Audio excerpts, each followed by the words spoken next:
It's exactly 80 years this week since Judy Garland stepped into a recording studio at MGM to record this song, Have Yourself a Merry Little Christmas, for the very first time. And apart from the writers and the immediate production team, the orchestra were the first people to hear it. And so it's amazing to think that 80 years on, it has all this history that we're looking at tonight. And as you can see from this studio document, it cost just over $1,000 to record the song because of a 3-hour recording session for 32 musicians.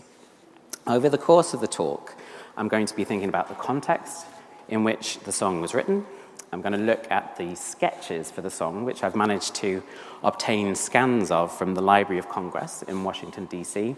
We'll think a bit about Meet Me in St. Louis, the film from which it's taken, and then look at some of the later recordings of the song and examine how it's gone on a very strange reception journey, so that the meaning of the song has decidedly changed over time. And part of that was achieved kind of mechanically because the words were changed. Frank Sinatra commissioned the original songwriter 13 years after it had been written to change the words so that it had a different flavor. But we'll get on to that later. So we start with context. There's another rather sad anniversary this week, which is that 82 years ago tomorrow was the bombing of Pearl Harbor, and the following day America was plunged into the Second World War. You can see the front page of the New York Times here on that day, and immediately you can see the shock and the gravity of the situation, which matters because this song and this film were created under the shadow of war. And I guess my argument is going to be that the reason why this song has endured and also gone on this interesting journey is because it was created in this very poignant context that continues to speak to us today, because there are things in the song that I think are more about wartime than about Meet Me in St. Louis. Considering the impact of the war, over the course of the Second World War, about 16 million Americans joined the armed forces. And in addition to that, there was a big campaign called the Rosie the Riveter campaign, which encouraged women to go out into professions that had been traditionally barred from them, so replacing men temporarily.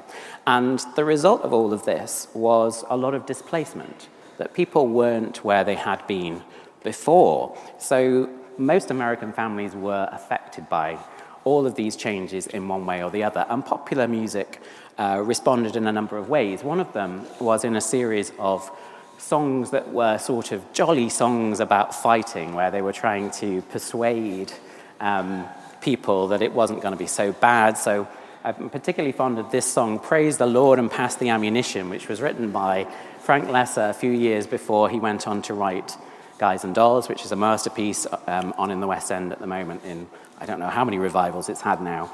And this rather cute song is about a group of soldiers who are being attacked, and there is a clergyman amongst them, and they turn to him and sort of say, what shall we do? Expecting him to say, well, let's pray. And instead he says, praise the Lord and pass the ammunition, and gets stuck in with the fighting. So there's a sort of tenor to all of this that's not really aligned with what was actually going on. And in a similarly quite often jolly way, there was a major musical, stage musical called This Is the Army, written by Irving Berlin, one of America's great songwriters, and it was written in response to the war. He was a great patriot. He loved to get stuck in with what needed to be done for the nation, and he did this on a number of occasions in different ways. And one of the things he did was to write this show for the US Army to produce and perform themselves. And it was done in aid of the war effort, in aid of this specific charity, the Army Emergency Relief Fund. I can never remember it off the top of my head. And they went around the world with this. So it opened on Broadway in 1942, went across the States, and then came over here and even played Glasgow. So it was quite a major effort. And as you can see from this photograph of the three Koreans, everybody in the show was a soldier, and they were all men. So the whole thing, again, was rather comical, and it had songs like, Oh, How I Hate to Get Up in the Morning. So, again, this is not particularly drawing attention to what's unhappy about war. And I think if we think about these themes of loss, absence, displacement that actually characterized the feeling of being at home in America in this period. We have to look to Christmas songs, in my opinion, to find proper expressions of what it all felt like. And so I've drawn out these three, the first two of which sort of lead to the topic of our talk tonight. First of all, White Christmas, which first appeared in 1942 in the movie Holiday Inn with Bing Crosby and Fred Astaire. Second came a year later, 1943, I'll Be Home for Christmas, also recorded by Bing Crosby. And finally, Have Yourself a Merry Little Christmas, recorded, of course, by Judy Garland for the film Meet Me in St. Louis. So if we look, first of all, at White Christmas very briefly, it really will be very brief. Berlin actually wrote this song in the late 1930s, probably just before the war started. So it wasn't actually created in wartime. And because of this, what the song is actually about is revealed in the verse, which we don't hear that often. Some popular artists have recorded the verse, but we can see the words of the verse are, the sun is shining, the grass is green, the orange and palm trees sway. There's never been such a day in Beverly Hills, LA, but it's December the 24th, and I am longing to be up north. And then the refrain starts. And I have a copy of the sheet music of this song that has a deck chair on the front.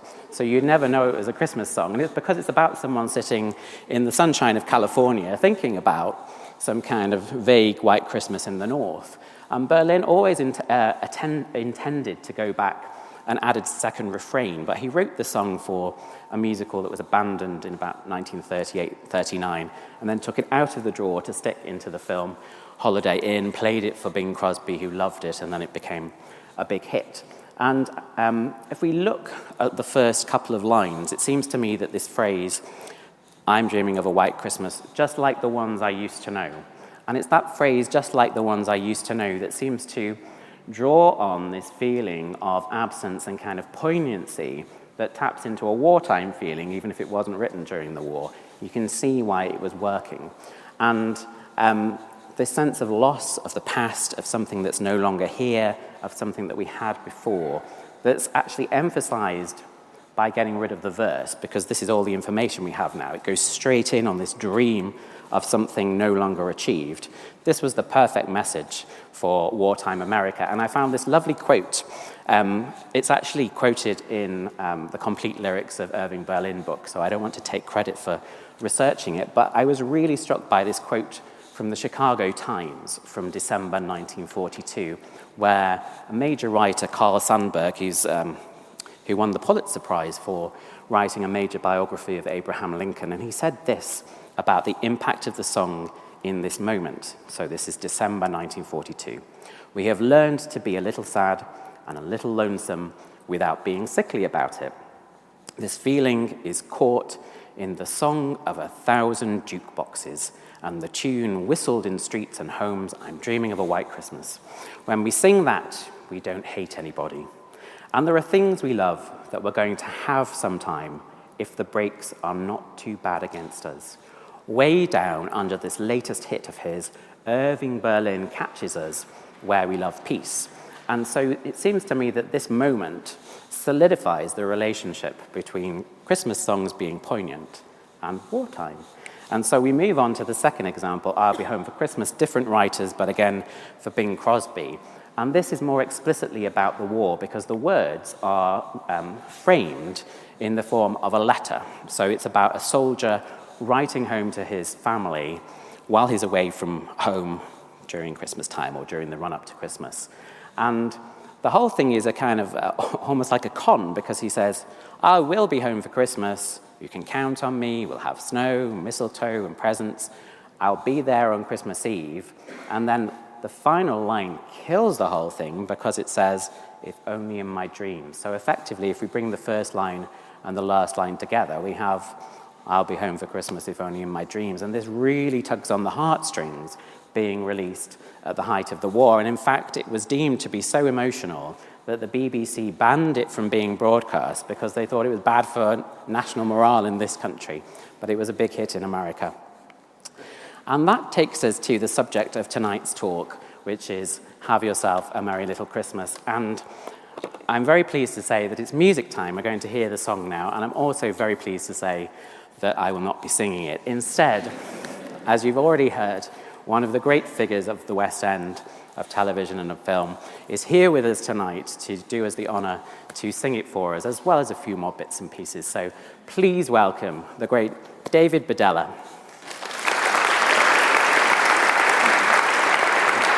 Will you sing first and then clap? Yeah. Thank you.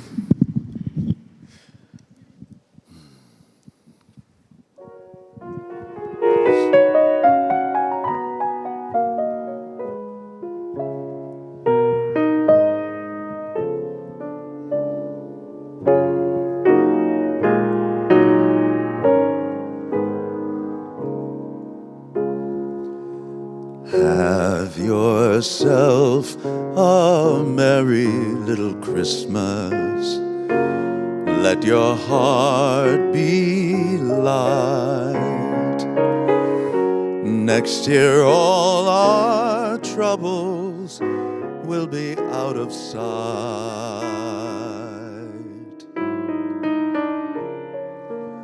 Have yourself a merry little Christmas. Make the Yuletide gay. Next year all our troubles will be miles away. Once again, as in olden days, happy golden days of yore. Faithful friends who were dear to us will be near to us once more. Someday soon we all will be together if the fates allow. Until then we'll have to muddle through somehow. So have yourself a merry little Christmas now.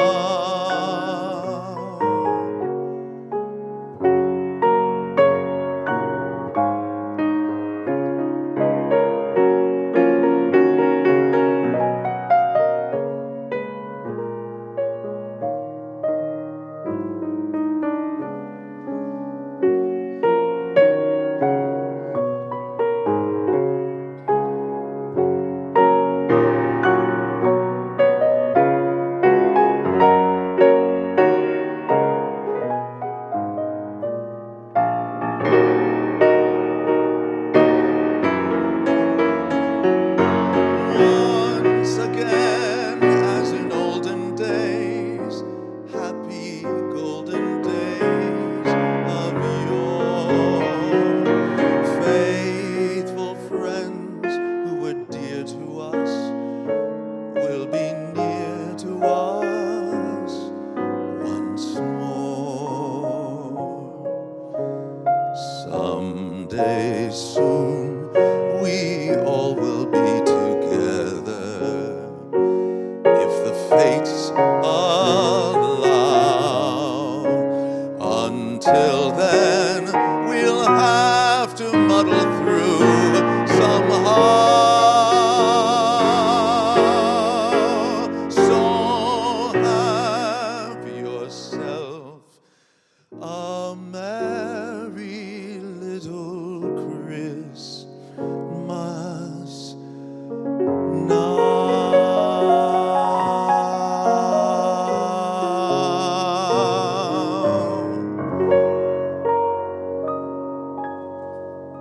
Thank you.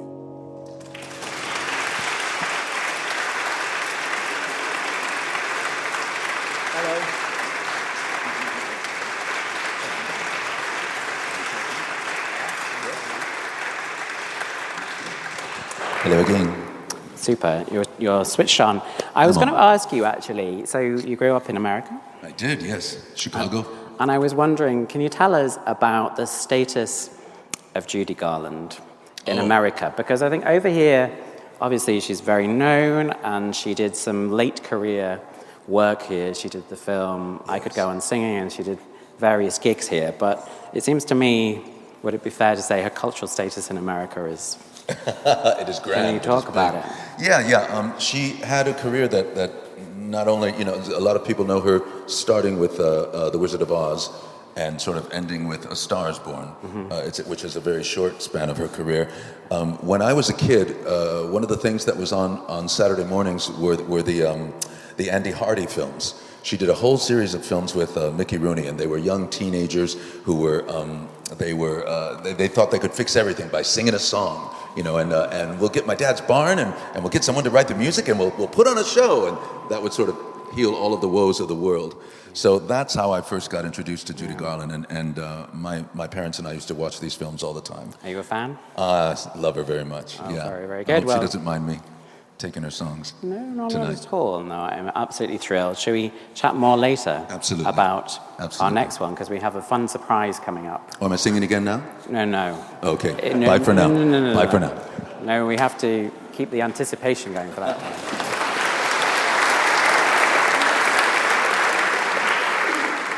Wonderful. So you can see from the slide that I've put a slightly strange attribution to this song, which says music and lyrics by Hugh Martin, and then I've put also attributed to Ralph Blane. And so the official sheet music and the royalty situation with this song is that it's divided between these two guys, Blane and Martin.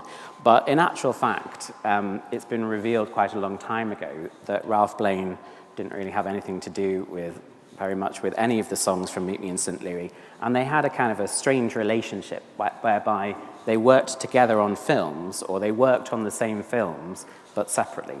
So by which I mean they would each go off in a corner and write music and lyrics to a song, present them to the producer or whoever, and then songs would be chosen. And in the case of Meet Me in St. Louis, none of Ralph Blane's songs were chosen. So all three of the main songs in this film are actually by Hugh Martin, who you can see on the screen here. And Martin is such an incredible figure that he's almost better known, apart from his songs for Meet Me in St. Louis, as a vocal arranger. He was an absolutely amazing vocal arranger. If you hear recordings of the original version of Gentlemen Prefer Blondes, not the movie, but the stage show, they have these spectacular 8 and 12-part vocal arrangements where he's doing amazing things, and that's all him rather than Julie Stein, who is the great composer of the great songs, but it's very much a collaboration in that direction. And so I became curious to learn more about how it worked with Hugh Martin writing these songs on his own. And a friend of mine, Paul Kreisman, has written a very good article on Hugh Martin's songs and knew him. And he told me that Martin's sketchbooks were in the Library of Congress. So I wrote to the Library of Congress a month ago, actually, quite recently. And they very kindly scanned some of the sketches for me. And here is the front page of volume 6 of the Hugh Martin MGM sketchbooks, which I'm sure you've all always wanted to see. It sounds like a very academic thing, but I actually think even the front page of this document is just full of the atmosphere of Hollywood in the 1940s, because not only does it have Martin's address on it, but it has the address of the music department at MGM at Culver City, and at the bottom he's written this very cute little note saying, "Please return if lost, important to owner." And if we start looking inside, then we can see why it's important to the owner. It's because it has the sketches for Have Yourself a Merry Little Christmas in it. And this is the first page. And when one starts, and there are 2 sketches on this page, I should say, and when one starts looking at the top one, it appears initially that it really didn't take very much effort to play this tune, or to write this tune, I should say. Let me read it off here, because the screen is miles away. So, in fact, this is the wrong one. Oh, well. I'm going to have to read it off there, but it goes...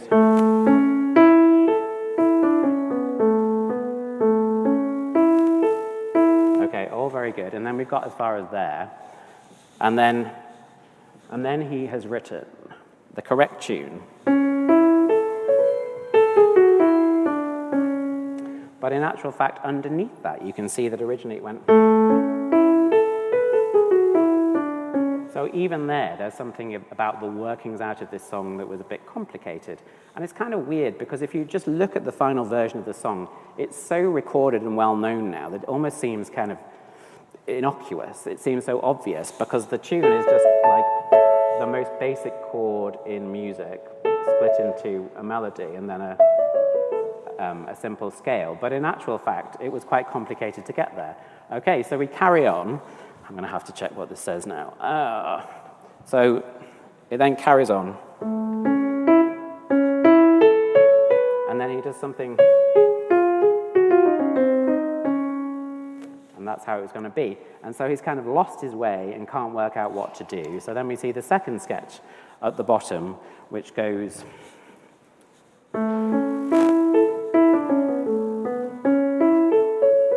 And so we've still lost our way. So he's kind of got some stuff in there, which is quite good.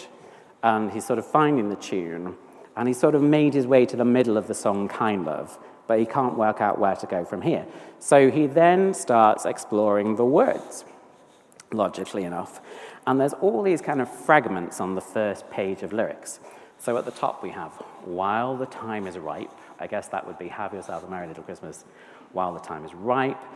Then we have, it may be your last.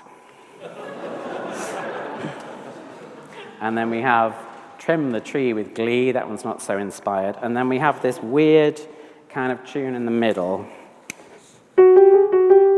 which I guess, I don't think that this was supposed to be melody. I think it's supposed to be sort of filler between the phrases. And it's very odd that he's just written that in the middle of things. And then he carries on.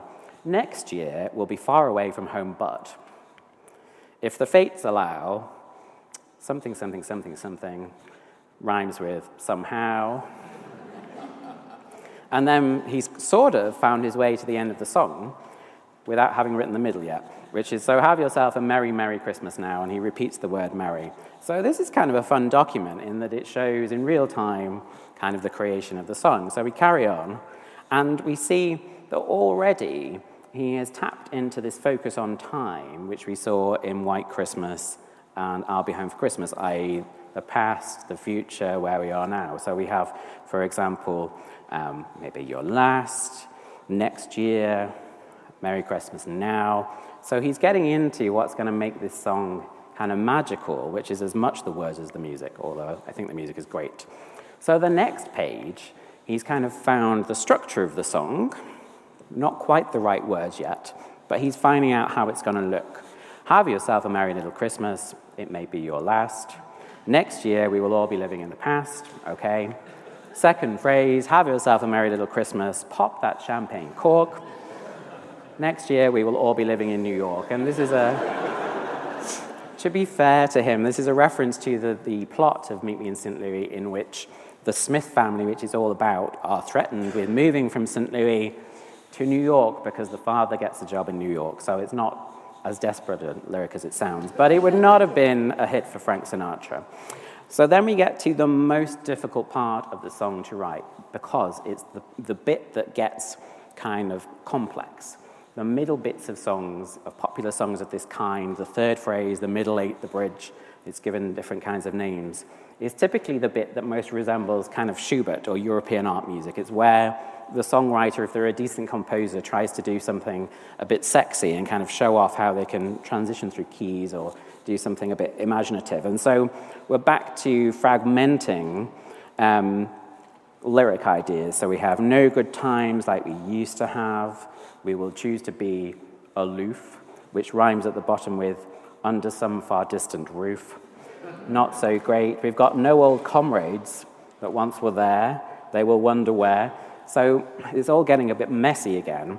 And indeed, there's page after page trying to develop this part of the song. So here we have another one. No good times like there used to be, those happy golden days gone by. And he changes that to of yore, which begins to sound a bit more familiar. Then we have no good friends, crosses that out. No time of, abandons that. Those good friends who were true to us will say adieu to us no more. That one's quite fun. No good times like the olden days, happy golden days of yore. Faithful friends who were dear to us will be near to us no more. So we can begin to see where this is going now. So he's kind of happy with where we're up to, moves on to the final phrase, and this strangely, even though it has the most emotional part of the song, this strangely is the bit that seems to have come to him the easiest. And he says, though we know we'll always be together if the fates allow, From now on, we'll try to muddle through somehow. So have yourself a merry, merry Christmas now. So you can see we're almost there with how the song is going to be, and we have the first complete draft. Never mind that it's a bit risible. So I wonder whether we could persuade Mr. Bedella to suffer his way through this slightly awkward lyric to show us how this might have worked. Would you mind? Let's give it a go. Let's give it a go. Yeah. We'll try to make it work.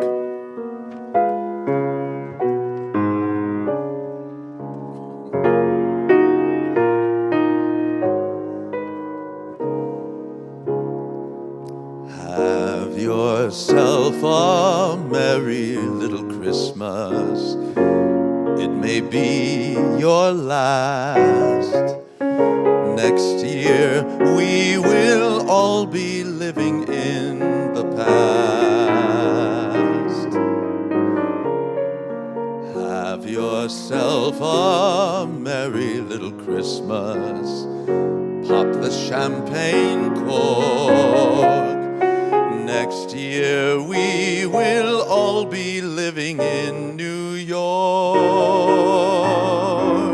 Terrible. No good times like the olden days, happy golden days of yore. Faithful friends who are dear to us will be near to us no more. Oh, somber. Not so much with this. So the story goes then that Judy Garland heard this and went, there is no way on earth. How did you feel about doing that? I mean, is it hard work to put that across? It is. You feel kind of silly singing such bleak words to the public. Yeah, it's not nice. Okay, so we'll carry on. And so Judy Garland says, therefore, there's no way I can deal with this. So so what do you think happens? What happens? Judy Garland says, go back to the drawing board, Hugh Martin. And that's the end of that. The power of the artist. So thank you very much. Okay, thank for you. That special. It's probably the last time you ever want to hear that song, and I'm sure it's the last time Mr. Badella ever wants to do it like that. Anyway, you can see that there's all these problems with it. And so Garland says, okay, go back to the drawing board, and we're now in sketchbook 9, 3 sketchbooks on, and he starts to find some more fun ideas, like make the Yuletide gay, next year all our troubles will be far away. And suddenly the song becomes actually more poignant and meaningful, despite being less negative, which is kind of the key to why the whole thing works. And so if we start to compare that draft that we've just heard with the familiar version from the film that we heard earlier, we can see that we got rid of things like It May Be Your Last, and we get Let Your Heart Be Light. Judy Garland's character is trying to comfort her younger sister, who is upset about the fact that they're going to leave New York. They're looking out the window, there's snow on the ground, the snow people are in the garden, not just the snowman, but snow people. And it's all kind of overwhelming because Garland is trying to say positive things. Next year, all our troubles will be miles away. And I think the most spectacular part of the song, personally, is the bit that I put in green, which is, until then, we'll have to muddle through somehow. This is such drama. And one of the hardest things to do in writing popular songs is using a kind of colloquial phrase in a way that actually works and making it part of the poetry of the thing. It's very difficult. So I think that this is the line that really makes this song. And this is also the line that makes it about the Second World War, because it expresses that feeling of simmering emotion, of that we're going to have to muddle through until all of this thing is over. So it's very much about 1943 when it was written. And yet, where it appears is in this film that's about 1903. It's set in 1903. And the film itself is oddly kind of about nothing. The film is kind of about nothing. It's about family life, a family, the Smith family, who lived through the 4 seasons. What we're seeing on the screen there are 4 postcards, each of which introduces a segment of the film. So we start in the summer of 1903 and we go through autumn, winter, and then the spring of 1904. And obviously the Christmas song appears in the winter sequence and appears in this kind of 11th hour of the film. It's very near the end. The heartstrings are being pulled. We've sat there for an hour and a half watching this family living their happy, idyllic life in this picture postcard house. And then the father walks in one day and says, "Good news, I've got a new job in New York and we're all going to move to the big city." And so we get the Christmas song. And the funny thing about the scene, or the funny thing is, that the studio put out this advice to cinema owners about how best to promote the film locally.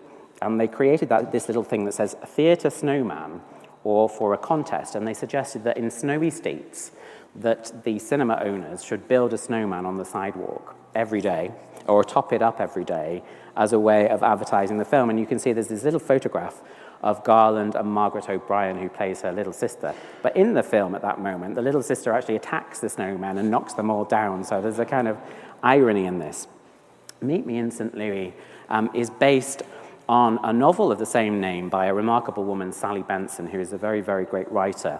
And in turn, it's taken from a series of short stories called 5135 Kensington, which is the address of the house that the Smith family lives at, that were published in the New Yorker starting a few months before the start of the war and ending a few months after the start of the war. So you can see that this too has this proximity to the Second World War in terms of what it's about versus when it was written.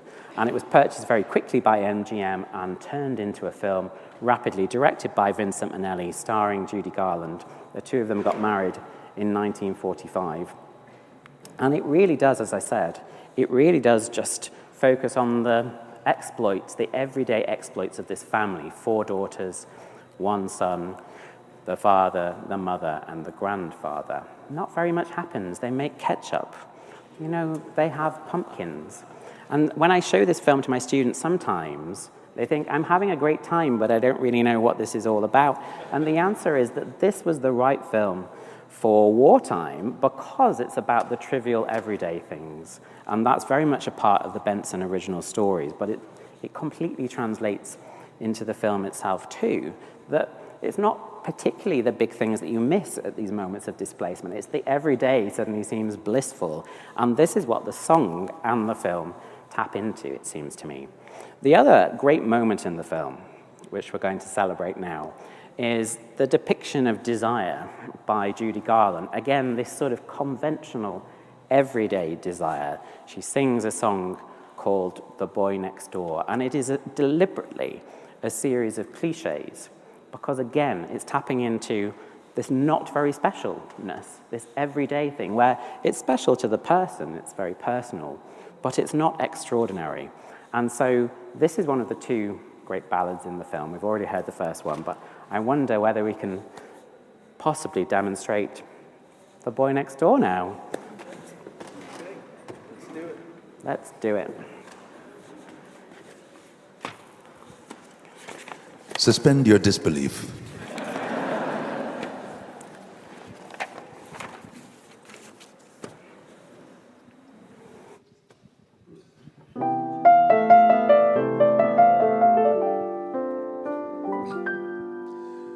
The moment I saw his smile, I knew he was just my style.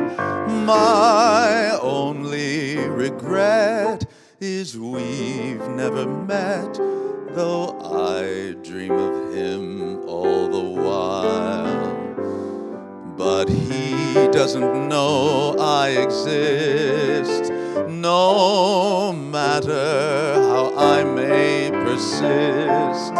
So it's clear to see there's no hope for me, though I live at 5135 Kensington Avenue, and he lives at 5133. How can I ignore the boy next door? I love him more than I can say. Doesn't try to please me, doesn't even tease me, and he never sees me glance his way. And though I'm heart sore, the boy next door affection for me won't display. I just adore him, so I can't ignore him, the boy next door. Na-na-na, I'll dance around.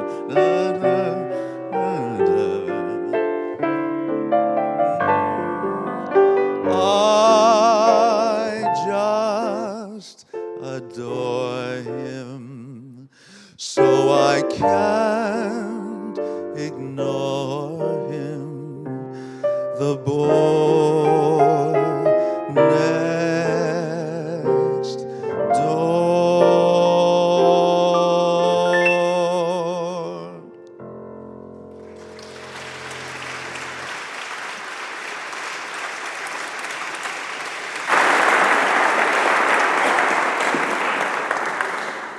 Okay, back to the Christmas song. So the performance history of this song is quite complicated.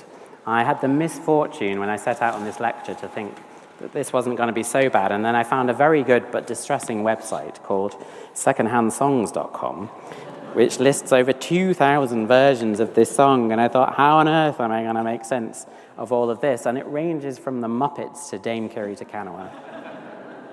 But there is something in the fact that artists from so many areas of popular music, or indeed beyond popular music, have wanted to cover this song.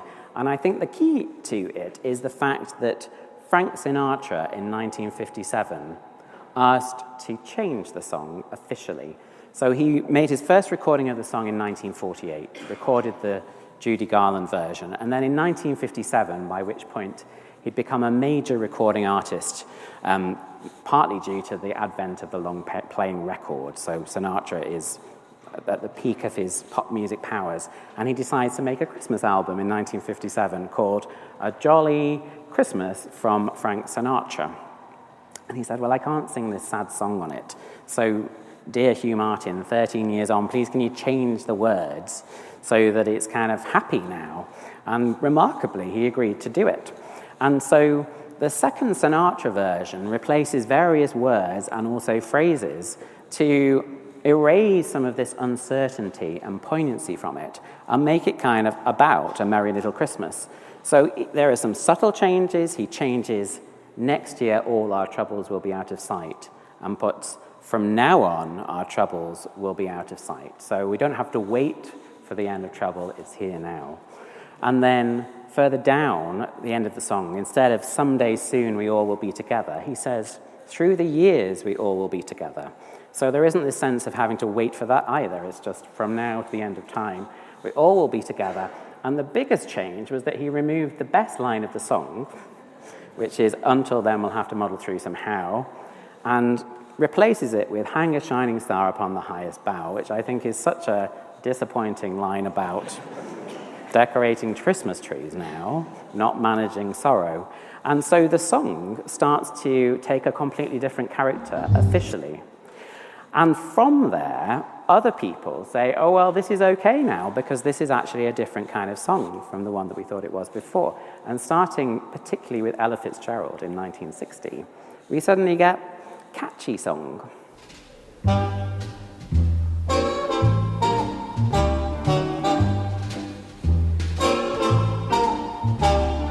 Have yourself a merry little Christmas. Let your heart be light. Next year all our troubles will be out of sight. The problem with it is that that rhythm and all of those little arrangement effects starts to overwhelm what the lyric is about, and she kind of sounds happy about this whole thing. And then there's the Jackson 5 version, which when I played it for my mother earlier in the week, she thought I was playing a James Bond theme.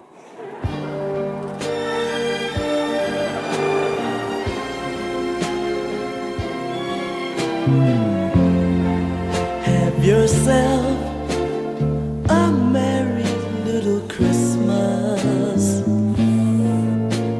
let your heart be light. I mean, I actually quite like it, but it's certainly taking the song in a new direction. Then we have the Carpenters, 1978, and they have this way over-the-top arrangement by Billy May. Listen to what's happening in the orchestra between the first and second phrases. We're just going to hear a very short clip. Let your heart be light. From now on, our troubles will be out of sight.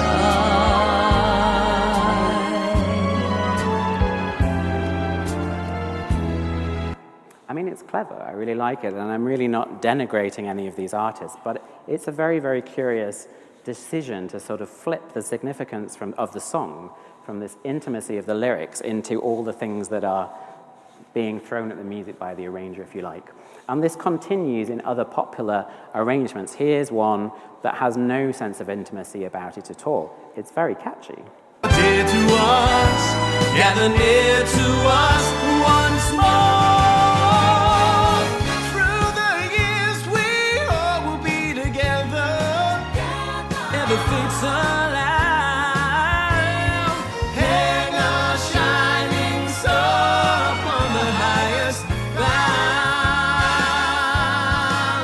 And have yourself a merry, merry little Christmas now. And finally, the overtones, another really fun version. Dum ba dum dum da dum. Dum ba dum ba dum ba dum dum ba dum ba dum ba dum dum ba dum ba dum dum ba dum dum dum dum da dum dum dum. Have yourself a merry little Christmas. Let your heart be light. From now on, our troubles will be out of sight. Very cute. So it seems to me by this point that we have two songs. We now have the kind of the Merry Little Christmas song, and we have the Muddle Through Somehow song. And although they're kind of the same, they're completely different. And one curious trend that I did find while trying to wade through 2,000 versions of the song is that in the 21st century, several artists have tried to go back to what was being aimed at in the early 2000s. And oddly, earlier in the afternoon, I was trying to decompress in the cafe next door, and the first one of these came on while I was sitting there. So we definitely have to hear this. This is Chris Martin of Coldplay, and it's just singer and piano.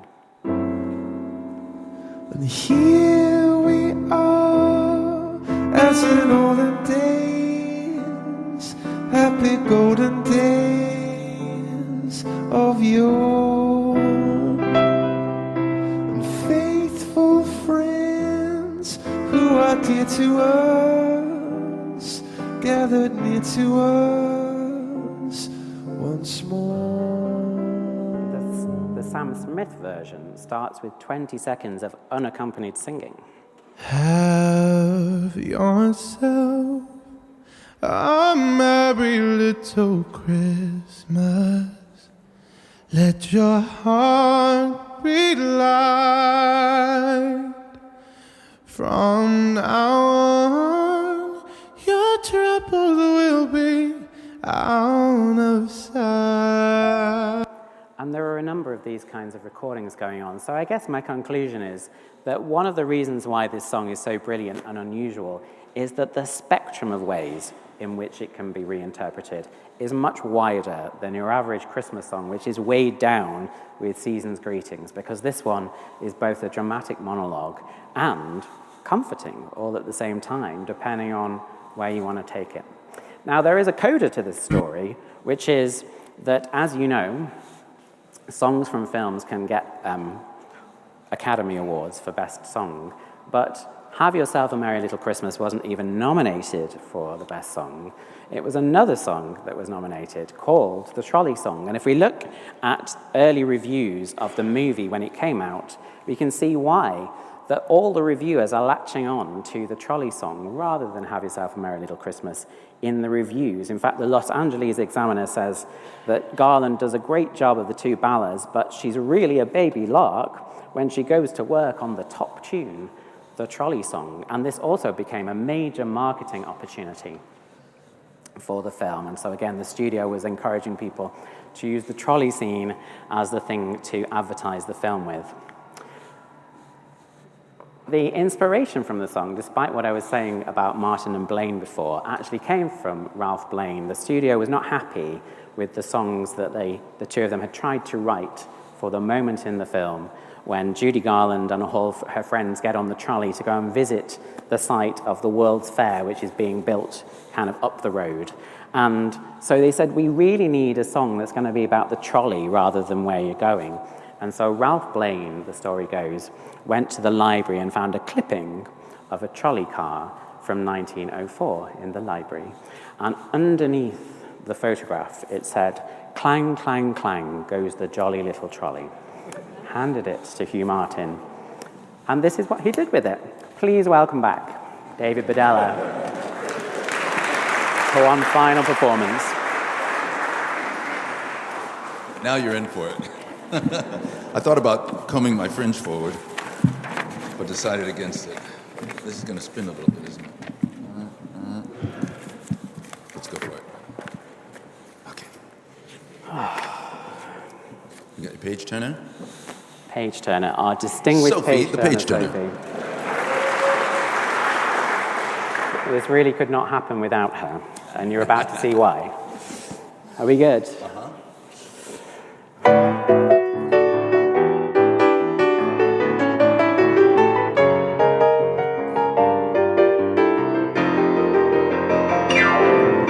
My high-starched collar and my high-topped shoes and my hair piled high upon my head, I went to lose a jolly hour on the trolley and lost my heart instead. With his light brown derby and his bright green tie, he was quite the handsomest of men. I started to yen, so I counted to 10, then I counted to 10 again. Clang, clang, clang went the trolley. Ding, ding, ding went the bell. Zing, zing, zing went my heartstrings. From the moment I saw him, I fell. Chug, chug, chug went the motor. Bump, bump, bump went the brake. Thump, thump, thump went my heartstrings. When he smiled, I could feel the car shake. He tipped his hat and took a seat. He said he hoped he hadn't stepped upon my feet. He asked my name, I held my breath. I couldn't speak because he scared me half to death. Buzz, buzz, buzz went the buzzer. Plop, plop, plop went the wheel. Stop, stop, stop went my heartstrings. As he started to go, then I started to know how it feels when the universe reels.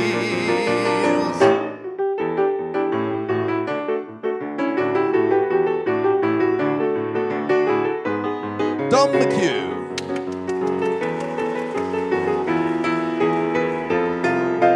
Buzz, buzz, buzz went the buzzer. Plop, plop, plop went the wheel. Stop, stop went my heartstrings.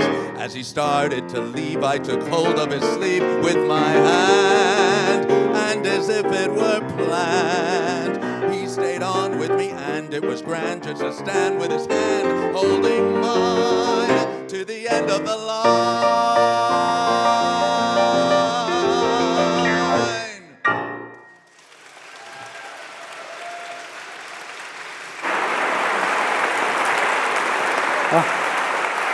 Thank you, guys. Thank you very much. You want to stay here? We're on the questions now. Okay, I'm here.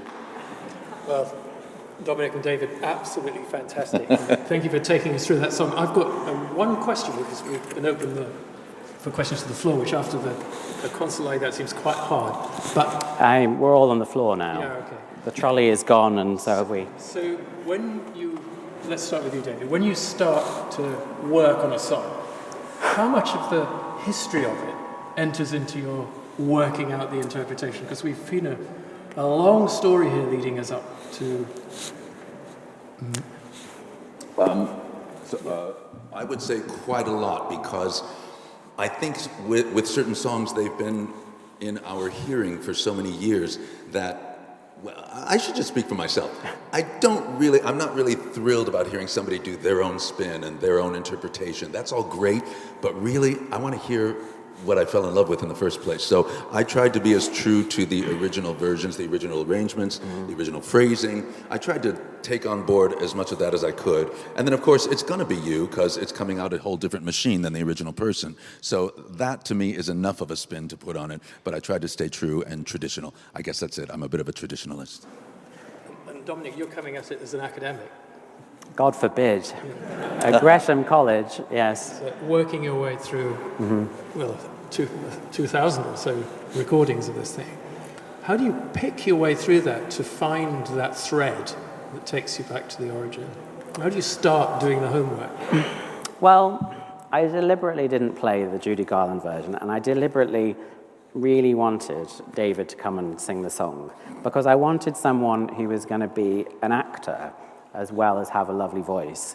I wanted to hear what the words are about. You know, one of the things that we hear backstage in the profession is sing the damn song, that it's so irritating, as you say, when people come in and try to sing everything but the song, that all the notes change, the words start changing, and you sort of lose the kernel of what's great about it. So I think for me, it was about starting with Judy Garland and looking at this sketchbook and then thinking about wartime. And I suddenly realized that most songs of the 1940s are they're not dead to us. And it's the period of song that I love, so I'm not being negative.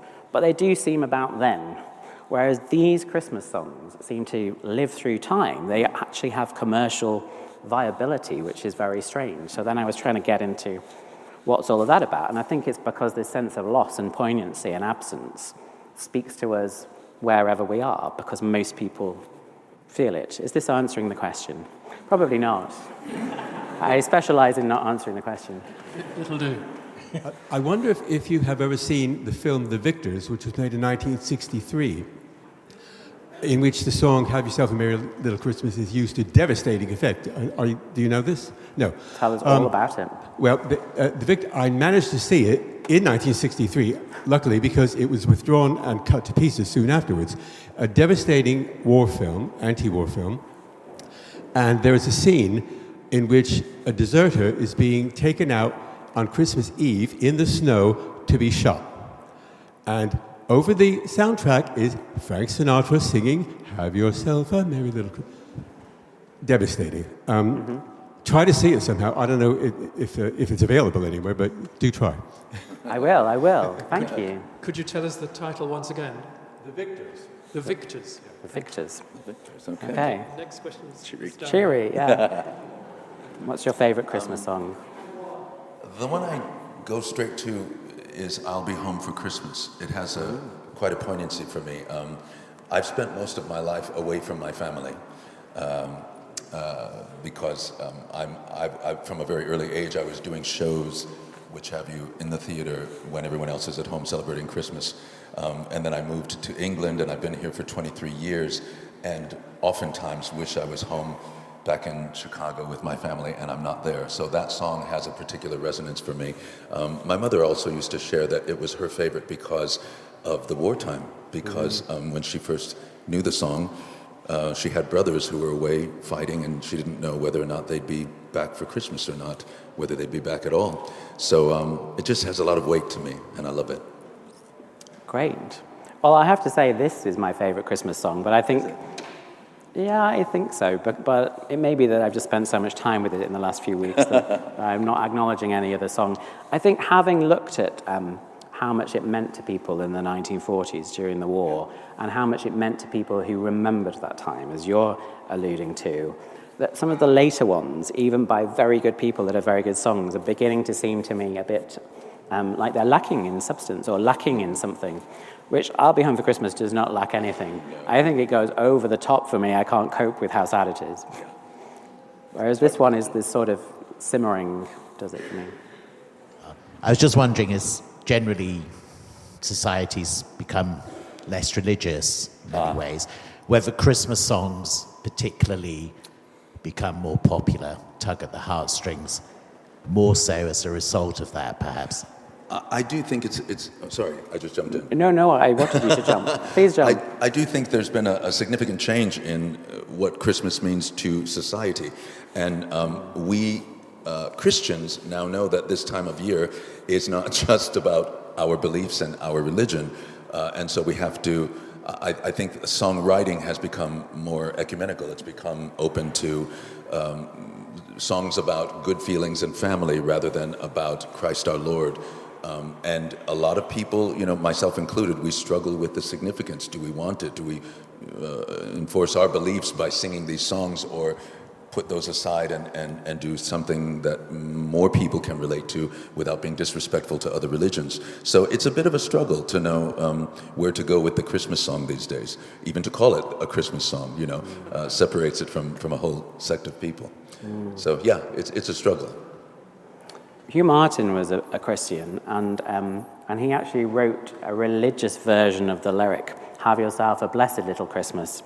I drew the line at also performing that one, because I think we've heard this tune a lot of times this evening, but that clearly meant a lot to him. I think it was in the 1990s that he tried to give it that spin. And the other thing that we didn't get into in the talk, which I should mention, is that there is a verse to this song, which is not in the movie. Christmas future is far away, Christmas past is past, which actually explicitly addresses some of the things I was talking about. But that was just added to the published sheet music, as far as I can tell. And so rather than getting into all of that, I decided to leave it out, because something had to not be there. But I thought I'd mention it now, so that we don't get 100 comments on YouTube saying that I didn't know about it. Thank you. So, you'll be able to watch this lecture again in about 72 hours or so on our website, and we'll probably be able to learn the lyrics ready for next year. And whichever version you choose, in a few minutes when you get to the back, you'll be able to have a glass of mulled wine and a mince pie. A good start to Christmas. But in the meantime, please would you thank Dominic and David for a fantastic evening.